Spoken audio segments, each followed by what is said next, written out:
Halo, pada kesempatan kali ini kelompok kami akan membahas materi audit berbasis resiko. Kelompok kami beranggotakan yang pertama ada Herdina Nawasinta dengan NIM 1908 1030 1029. Kemudian ada saya, Regita Desta Sekarsari dengan NIM 1908 1030 1030. Dan yang terakhir ada Enrico Pratama Putra dengan NIM 1908 1030 1161. Untuk pembahasan yang pertama yaitu tentang resiko audit. Menurut SA Seksi 312, risiko audit adalah risiko yang terjadi dalam hal auditor tanpa disadari tidak memodifikasi pendapatnya sebagaimana mestinya atas suatu laporan keuangan yang mengandung salah saji material. Dan menurut SPAPA SA Seksi 312, auditor diharuskan untuk selalu merencanakan auditnya sedemikian rupa sehingga resiko audit dapat dibatasi pada tingkat yang rendah, yang menurut pertimbangan profesionalnya memadai untuk menyatakan pendapat atas laporan keuangan. Selanjutnya yaitu komponen risiko audit. Jadi dalam komponen risiko audit ini dibagi menjadi 3. Yang pertama yaitu risiko bawaan. Risiko bawaan merupakan kerentanan suatu saldo akan atau golongan transaksi terhadap suatu salah saji material dengan asumsi bahwa tidak ada terdapat pengendalian yang terkait. Yang kedua yaitu resiko pengendalian. Resiko pengendalian adalah resiko bahwa suatu salah saji material yang dapat terjadi dalam suatu asersi tidak dapat dicegah atau dideteksi secara tepat waktu oleh pengendalian intern entitas. Dan yang terakhir yaitu resiko deteksi. Jadi, resiko deteksi adalah resiko bahwa auditor tidak dapat mendeteksi salah saji material yang terdapat dalam suatu asersi. Resiko ini timbul sebagian karena ketidakpastian yang ada pada waktu auditor tidak memeriksa 100% saldo akun atau golongan transaksi, dan sebagian lagi karena adanya ketidakpastian lain yang ada, walaupun saldo akun atau golongan transaksi tersebut telah diperiksa 100%. Untuk pembahasan yang kedua, kita akan membahas mengenai risk-based auditing. Menurut O'Regan, dikutip oleh Tunggal tahun 2007, auditing in which audit objectives and audit planning are driven by risk assessment philosophy. Audit berbasis resiko merupakan metodologi pemeriksaan yang dipergunakan untuk memberikan jaminan bahwa resiko telah dikelola di dalam batasan resiko yang telah ditetapkan manajemen pada tingkat korporasi. Dalam audit berbasis resiko-resiko yang tinggi diaudit, sehingga manajemen bisa mengetahui area baru mana yang beresiko dan area mana yang kontrolnya harus diperbaiki. Risk-based auditing memastikan bahwa seluruh tanggung jawab manajemen telah dilakukan secara efektif. Kemudian selanjutnya mengenai latar belakang dari risk-based auditing. Indonesia telah meratifikasi ketentuan untuk menetapkan International Standard on Auditing atau ISA mulai tahun 2013. ISA sepenuhnya mengadopsi pendekatan audit berbasis resiko, sehingga saat ini penerapan audit berbasis resiko bagi auditor di Indonesia menjadi hal yang wajib atau mandatori. Salah satu paradigma baru dalam salah satu pekerjaan unit pengendalian intern adalah melakukan audit internal berbasis resiko yang dilatar belakangi oleh 2 ketentuan. Yang pertama, Standard for Professional Practice of Internal Auditing pada tahun 2001 dan diperbaharui pada IPPF 2009/2100.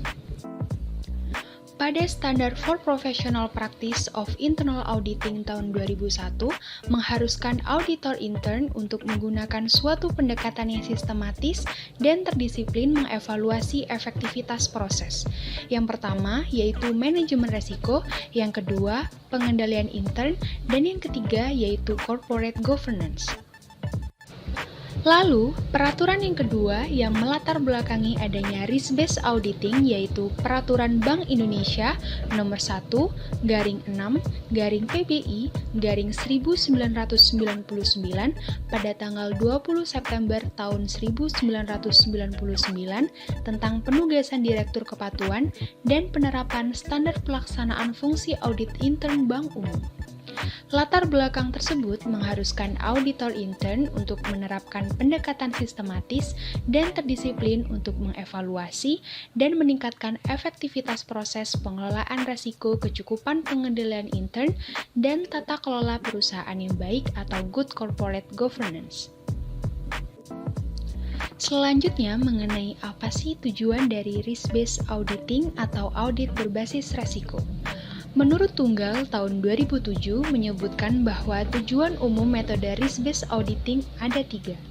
Yang pertama, mengurangi resiko perusahaan atau mitigate current risk. Yang kedua, mengantisipasi area dengan resiko potensial atau anticipate areas of potential risk. Dan yang ketiga, melindungi perusahaan atau protect company. Untuk tujuan yang pertama, yaitu mitigate current risk, di mana area yang beresiko tinggi tersebut dapat diteliti dan dievaluasi penyebabnya, sehingga manajemen dapat melakukan mitigasi resiko tersebut. Untuk tujuan yang kedua, yaitu anticipate areas of potential risk atau mengantisipasi area dengan resiko potensial.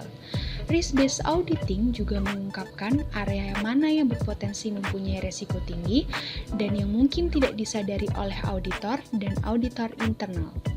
Lalu, tujuan yang ketiga yaitu melindungi perusahaan atau protect company. Kejadian yang menimbulkan kerugian bagi perusahaan dapat terjadi secara mendadak, dan perusahaan tidak siap menghadapi hal ini menimbulkan kerugian yang berpengaruh besar pada perusahaan. Metode risk-based auditing memungkinkan perusahaan siap menghadapi resiko dan mengantisipasi dari kemungkinan kerugian yang berdampak sangat besar bagi perusahaan. Selain itu, audit berbasis resiko memberikan keyakinan kepada komite audit, dewan komisaris, dan direksi bahwa perusahaan telah memiliki proses manajemen resiko dan proses tersebut telah dirancang dengan baik. Yang kedua, proses manajemen resiko telah diintegrasikan oleh manajemen ke dalam semua tingkatan organisasi, mulai tingkat korporasi, divisi, sampai unit kerja terkecil dan telah berfungsi dengan baik. Yang ketiga, kerangka kerja internal dan tata kelola yang baik telah tersedia secara cukup dan berfungsi dengan baik guna mengendalikan resiko. Dengan adanya risk-based auditing, audit internal telah mengaudit laporan-laporan keuangan sebelumnya dengan baik dan benar. Selanjutnya, mengenai manfaat risk-based auditing. Terdapat 5 manfaat pada risk-based auditing. Yang pertama, meningkatkan kemampuan dalam mengidentifikasi kesalahan dalam laporan keuangan. Yang kedua, sistem check and balance organisasi. Dengan adanya risk-based auditing, auditor internal dapat melakukan check and balance tentang pelaporan keuangan pada perusahaan. Yang ketiga, mengungkap temuan mengenai kelemahan yang dimiliki oleh manajemen. Yang keempat, meningkatkan kemampuan mengidentifikasi dan mengukur resiko. Yang kelima, meningkatkan kemampuan mengidentifikasi fraud atau masalah lainnya. Selanjutnya, mengenai proses tahapan audit berbasis resiko, di mana terdapat 3 proses tahapan audit berbasis resiko menurut Theodorus M. Tuanakota dalam bukunya Audit Berbasis ISA atau Internal Standard on Auditing. Proses audit dibagi menjadi 3 besar. Yang pertama, menilai resiko. Yang kedua, menanggapi resiko atau respon. Dan yang ketiga, pelaporan atau reporting. Untuk tahapan yang pertama, yaitu menilai resiko atau risk assessment, di mana pada tahapan ini melaksanakan prosedur penilaian resiko untuk mengidentifikasi dan menilai resiko salah saji yang material dalam laporan keuangan.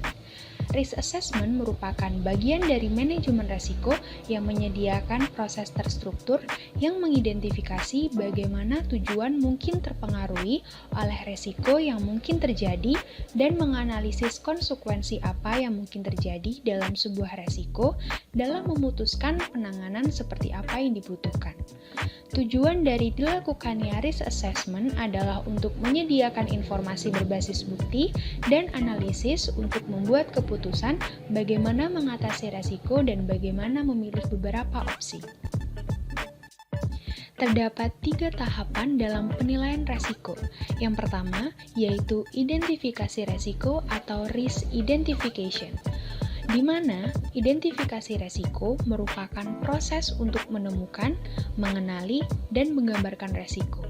Identifikasi resiko dilakukan untuk menggali kejadian-kejadian dalam pelaksanaan tindakan dan kegiatan yang mungkin dapat menghambat pencapaian tujuan atau sasaran. Dengan kata lain, identifikasi resiko adalah kegiatan untuk mencari dan mendaftar resiko yang ada dan terkait dengan tujuan serta aktivitas organisasi atau bisnis proses. Contoh dari identifikasi resiko yaitu memperoleh pemahaman strategi bisnis klien dan memproses serta menilai resiko. Yang kedua yaitu analisis resiko atau risk analysis, di mana analisis resiko menentukan kemungkinan, menentukan level resiko, dan memastikan konsekuensi atau pengaruh resiko. Analisis resiko merupakan suatu proses yang sistematis untuk menentukan seberapa sering sebuah peristiwa dan dampak resiko yang mungkin terjadi dan seberapa besar konsekuensi yang ditimbulkan oleh peristiwa tersebut.